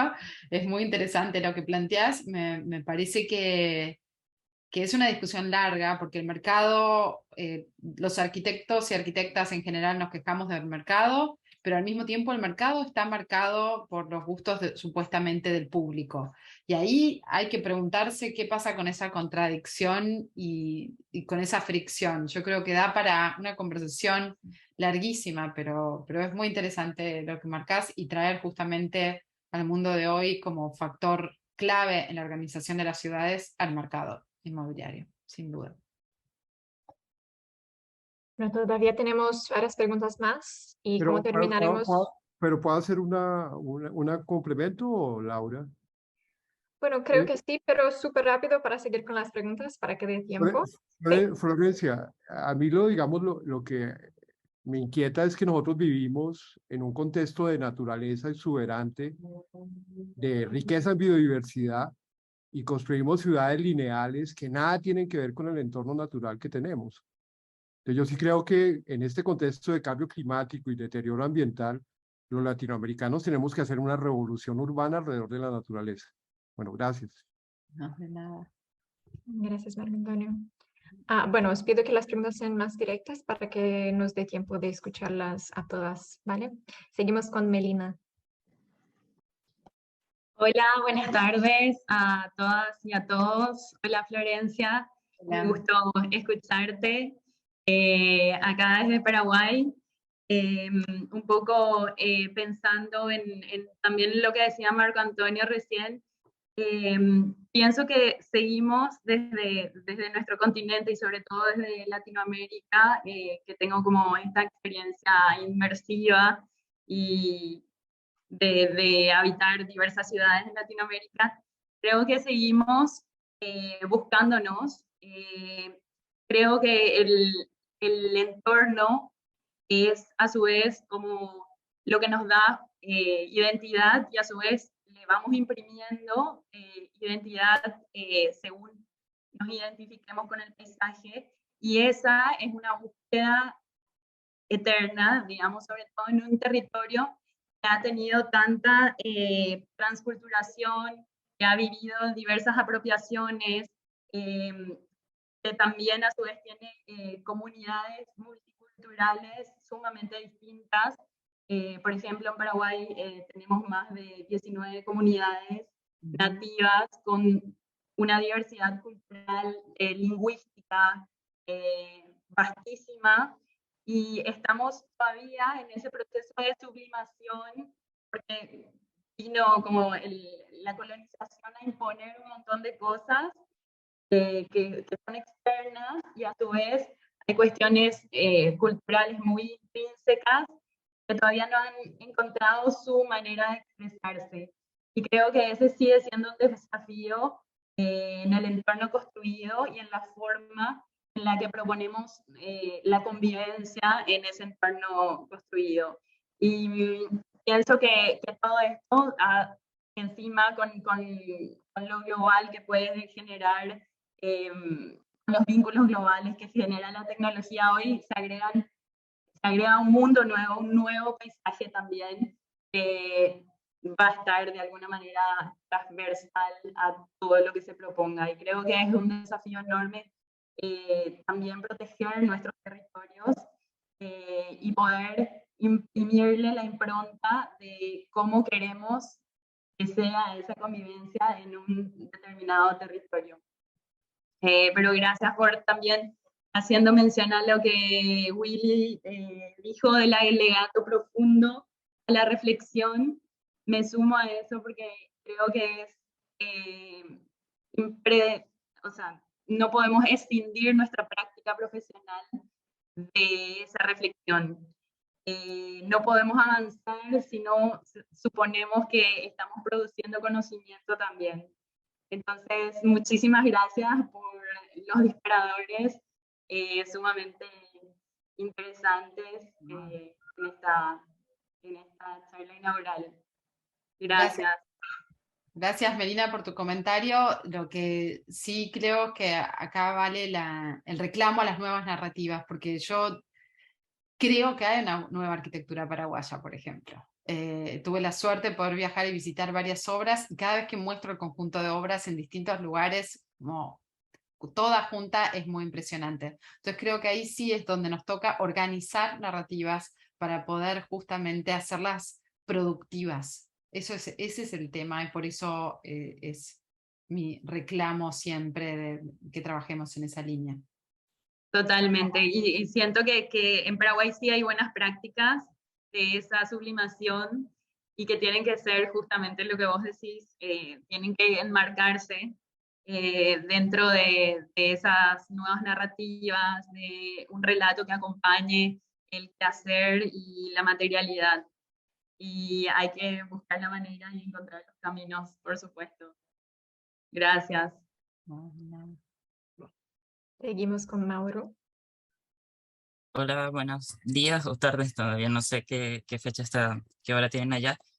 Muchas gracias, Florencia, por tu exposición, de verdad me gustó mucho, y igual como dijo Willy, uno queda como con muchos pensamientos dispersos, y bueno, trataré de guiarlos un poco acá en esta consulta o comentario.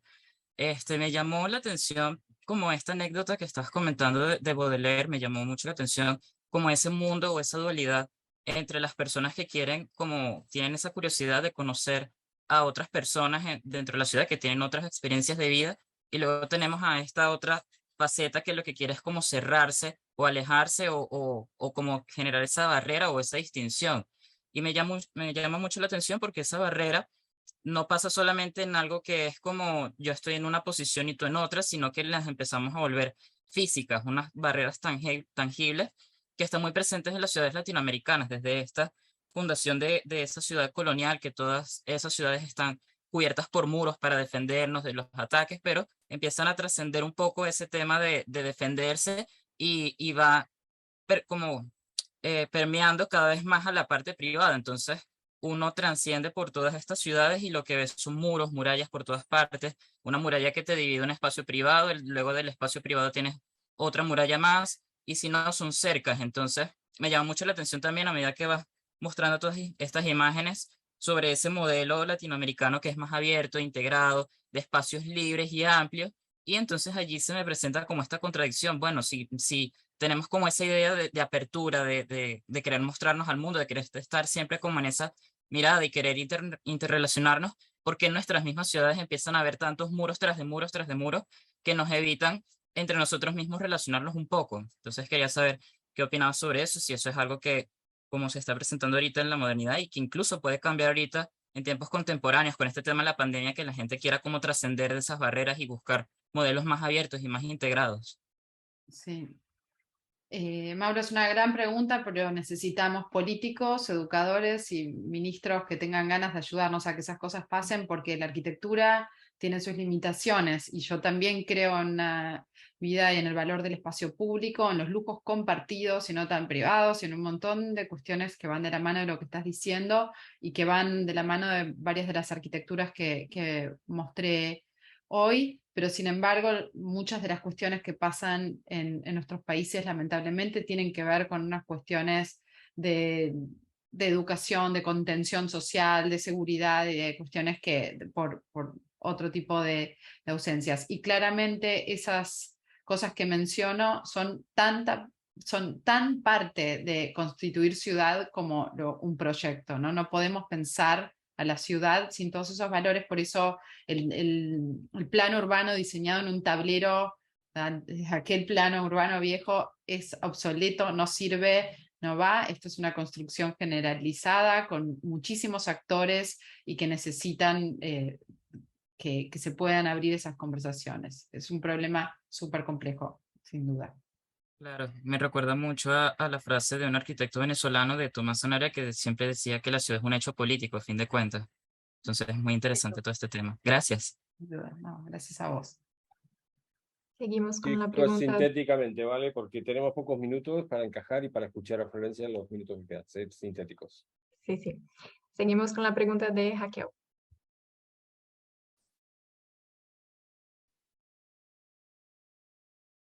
No te escuchamos. Sí, no te escuchamos. No. No funciona. No, lamentablemente no. Quizá hay que elegir en... Sí, si quieres... ¿Quién No. más sigue? No, sigamos con la próxima y a ver si da tiempo. Dale. Sí. Gaby. Gaby, sí. Buenas tardes, días a todas y todos. Me sumo a los comentarios de las y los compañeros en torno al reconocimiento a Florencia. Estuvo excelente tu exposición. Me parece nada más retomar dos cosas muy rápido. La primera, que nuestro quehacer debe de estar pues siempre enmarcado en una dimensión histórica que nos permita entender por qué estamos aquí, ¿no? Y cómo llegamos con este relato que tú muy rápidamente, muy breve, comentaste.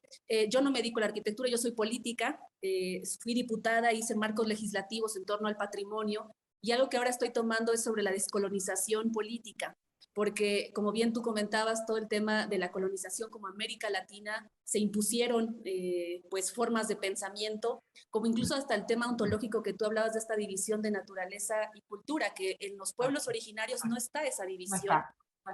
Exactamente, y que eso me parece, me sumo al reto que tú planteas, cómo construir nuevas narrativas, nuevos pensamientos también pensados desde nuestra postura e identidad como América Latina, que tenemos muchas coincidencias históricas, sociales, y que en ese sentido el reto es pensarnos con esta diversidad cultural, pero desde nuestra América Latina, ¿no? Retomando obviamente experiencias exitosas de otros países de Europa, pero sí creo que ese es uno de los retos que tenemos desde la arquitectura, la política, la manera de hacer gobierno, la manera de relacionarnos con los otros, tiene que pensarse desde nuestro punto de partida, que es América Latina. Todo, rápido. No, genial, gracias por tu comentario, Gaby. Sí, creo que sí, que tiene que pensarse. No sé si es necesario decir tiene que pensarse. Nosotros pensamos, somos seres pensantes latinoamericanos, digamos, de donde eso nos condiciona sin ninguna duda y va a estar. A mí me gusta pensar en Latinoamérica y en cada país, en el mundo también, como las dos cosas, y de entender lo singular y lo propio, pero en el presente, y eso me parece que es un gran desafío y que también lamentablemente en muchos de nuestros países en los últimos años hay una pelea y una polarización forzada muy compleja y que hay otro camino posible, una tercera vía, quisiera decir, ¿no? Un lugar que no está ni acá ni en la otra punta, y donde podemos resignificar la idea de identidad. Como no perder, sino comunicarnos y aprender de los demás y ir y venir. Digamos, hay algo ahí en transición permanente. Última pregunta. A ver si Raquel ha logrado. Creo que... ¿Escucha o no? Sí, ahora sí. Ahora, Así, ok, gracias. Entonces, apenas para compartir que cuando escuchaba a Florencia, estaba pensando si no quería tener ningún malentendido. Es que quería compartir aquí, si puede decir, como mi sentimiento estaba yendo en un... ayúdame. Desculpa, Laura. Pode falar português, fala português. Ok. Tá? Laura, queria entender se esse mal entendido que a Florência estava comentando, né? Eu poderia entender ele como a gente não utilizar a nossa arquitetura local, né? E sempre estar fazendo uma cópia daquilo que os colonizadores traziam para a gente, né? E eu fiquei sentindo que enquanto ela falava, talvez tivesse esse sentimento brotando dentro do meu coração, e eu queria entender se faz sentido eu ter esse sentimento, porque eu acho que a gente tem muito recurso, cada um dos países que estão aqui tem recursos próprios e muito únicos, né? Então eu queria entender se faz sentido tudo isso que ela apresentou com esse sentimento que surgiu em mim aqui agora nesse momento. Obrigada. Laura, ¿precisas traducción? Creo haber entendido. Si pierdo algo en el camino, Laura nos ayuda a ya estás acostumbrada, ¿no?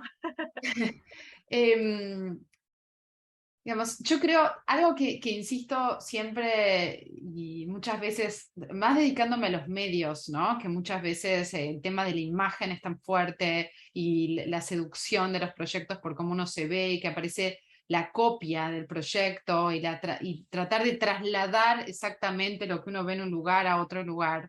Me parece que lo importante es aprender de otras cuestiones, que es como mirar esos proyectos, muchas veces son atractivos y todos tienen cosas para dar, y entender que hay como estrategias únicas de esos proyectos, que no importa, y esto yo hago, hasta en la editorial de la primera edición de Plot hago hincapié, no importa si es alta o baja tecnología, no importa dónde está puesto, la copia siempre va a estar mal. Lo que tenemos que entender es cuáles son los compromisos que toma cada una de esas arquitecturas y con qué, ¿no? Y yo creo que justamente en la falta de cánones y situaciones únicas, discursos unificadores, que me parece una gran oportunidad que falte todo eso, agradecemos que falten esas cuestiones, está la posibilidad de entender esto, compromisos que el proyecto toma con su entorno, con su medio ambiente, con su ecosistema, con sus habitantes, con las tecnologías posibles en ese lugar, con los modos de producción de cada uno de los lugares, con cuestiones específicas, y eso da herramientas para pensar la arquitectura contemporánea de cada lugar.